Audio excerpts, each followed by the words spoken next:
చాలా అంటే చాలా బాగుందన్న. చూస్తున్నంత సేపు ప్రతి ఒక్కరికి పడిపోతుందన్న, నెక్స్ట్ లెవెల్ అనిపించిందన్న.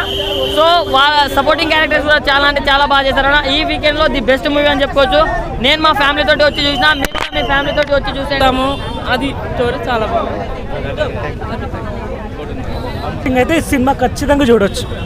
బట్ ఒకటండి, దీంట్లో ఆల్ మిక్స్డ్ ఎమోషన్స్ ఉన్నాయి. అంటే కొంచెం కామెడీ కొద్దిగా తగ్గింది. ఇంకా ఎస్పెషల్ పొందానా సినిమా అయితే చాలా బాగుంది. 100 150 నుంచి 300 కోట్లు క్లబ్లో చేరుతుంది. నువ్వు రాసి పెట్టుకో, ఎందుకంటే దున్నేస్తా నేను చెప్తా ఉన్నాను. కొత్త కాన్సెప్ట్లు తెలిసినట్టు అని చెప్పి బాలేని సినిమాని, కంటెంట్ లేని సినిమాని థియేటర్లో కూర్చొని కథ బాగాలేదని అంటున్నా, కంటెంట్ లేదంటున్నా. నాకు కంటెంటే లేదు. అది ఎందుకంటే చాలాసార్లు చూసేసాం ఇలాంటివన్నీ కూడా. సో